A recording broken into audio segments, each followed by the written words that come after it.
வறண்ட பூமியிலும் இயற்கை விவசாயம் மூலம் வெற்றி ஈட்ட முடியும் என்பதை நிரூபித்துள்ளனர் பட்டதாரிகள் சிலர். மீன் வளர்க்கும் திட்டம்தான் அடுத்த இலக்கு என தன்னம்பிக்கையுடன் கூறுகிறார்கள் இவர்கள். வறண்ட பகுதியாக அறியப்பட்ட ராமநாதபுரம் மாவட்டத்தில் உள்ள சாயல்குடி அருகே அமைந்திருக்கும் பகுதிகள் குதிரைமொழி பாண்டியநகர் கடற்கரையில் இருந்து வெகு அருகில் அமைந்துள்ள மண்வளம் குன்றிய இந்த பகுதியில் விவசாயம் என்பது எளிதல்ல. ஆனாலும் இங்கு கிணற்று பாசனம் மூலம் முற்றிலும் இயற்கை உரத்தை கொண்டு விவசாயம் செய்து வெற்றி கண்டுள்ளனர் ஆசிரியர் பட்டப்படிப்பு முடித்த சிலர். நிலமில்லா ஏழை விவசாயிகளுக்கு தென்னை வளர்ப்பு திட்டத்தின் கீழ் அரசால் வழங்கப்பட்ட 1 ஏக்கர் நிலம் இவர்களது உழைப்பால் சோலையாக மாறியிருக்கிறது.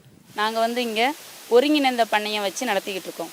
இங்கே மாடு ஆடு அது மட்டும் இல்லாமல் செடி கொடிகள் மாமரம், முந்திரி மரம், புளிய மரம், தேக்கு, கொய்யா, பல வகையான பல மரங்களை வச்சு இது பண்ணிக்கிட்டு இருக்கோம். விவசாயத்தில் இருக்கிற ஆர்வம் காரணமாக இயற்கை உரங்களை மட்டும்தான் பயன்படுத்தி விவசாயம் பண்ணணும் அப்படிங்கிற ஒரே மனசோட இயற்கை உரங்களை மட்டும் பயன்படுத்தி பல வகையான பழங்களை நாங்கள் உற்பத்தி பண்ணிக்கிட்டு இருக்கோம். அந்த நிலத்தில் ஆடு மாடுகளை வளர்த்து அவற்றின் சாணத்தையே உரமாக்கி விவசாயம் செய்வதுதான் இவர்களது மற்றொரு சிறப்பம்சம். இங்கு விளையும் காய்கனிகளில் தங்கள் தேவை போக மீதியை விற்று ஆண்டுதோறும் கணிசமான வருவாய் ஈட்டுவதாகவும் அவர்கள் கூறுகின்றனர். இந்த ஏரியாவில் தண்ணி 20 அடி நல்ல தண்ணி இருக்கும். ஆனால் மண் எந்த இதில் எந்த ஒரு இதுவுமே கிடையாது. இதில் வெறும் கடற்கரை மணல் தான். ஆனால் தண்ணி கிரவுண்ட் வாட்டர் நல்ல தண்ணியாக இருக்கும். அதில் வருஷத்துக்கு ஆண்டுக்கு 1,20,000 ரூபாய்க்கு மேலே லாபம் இருக்குது. இதில் இன்னும் இதெல்லாம் மீன் வளர்ப்புக்கு தண்ணி இருக்குது. இதுக்கு அதுக்குள்ள பண்ணை குட்டைகளை செஞ்சோம்னா அதுவும் வளர்க்கலாம். நம்ம அதுலேயும் லாபம் பார்க்கலாம். 1 லட்ச ரூபாங்கிறத 5 லட்ச ரூபா வரைக்கும் நம்ம இங்கே லாபம் பார்க்கலாம். முயற்சி தான் இருக்குது. அரசு தந்த நிலத்தை தங்களது அயராத உழைப்பால் பசுமை நிலமாக மாற்றியுள்ள போதிலும் அதற்கு பட்டா வழங்காமல் பல ஆண்டுகளாக இழுத்தடிப்பதாக வேதனை தெரிவிக்கிறார் விவசாயி அமிர்த பாண்டியன்.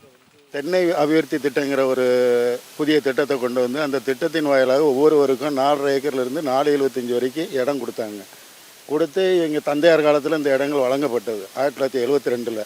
ஆனால் இதுவரைக்கும் எங்களுக்கு அரசு பட்டா வழங்கலை. 10 ரூபா உதவி கூட அரசின் மூலம் தான் திட்டத்தின் வாயிலாக எங்களுக்கு பயன்பெற முடியாத ஒரு நிலை இருக்கிறது.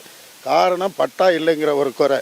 பட்டா இருந்தால் தான் அரசுடைய திட்டத்தின் மூலமாக கிடைக்க வேண்டிய சலுகைகளை நாங்கள் பெற முடியும். பட்டா கிடைத்தால் இந்த பகுதியில் மீன் வளர்க்கும் திட்டத்தையும் செயல்படுத்தவிருப்பதாக அவர்கள் கூறினர். விவசாயத்தை விரும்பி தொழிலாக மேற்கொண்டுள்ள தங்களுக்கு மாவட்ட நிர்வாகம் உதவ தயங்குவது ஏன் என்பது அவர்களது கேள்வியாகும். இது குறித்து கடலாடி வட்டாட்சியர் விஜயகுமாரை புதிய தலைமுறை பல முறை தொடர்பு கொண்டு கேட்டபோதும் அவர் பதிலளிக்க மறுத்துவிட்டார். புதிய தலைமுறைக்காக செய்தியாளர் லிங்கேஸ்வரன்.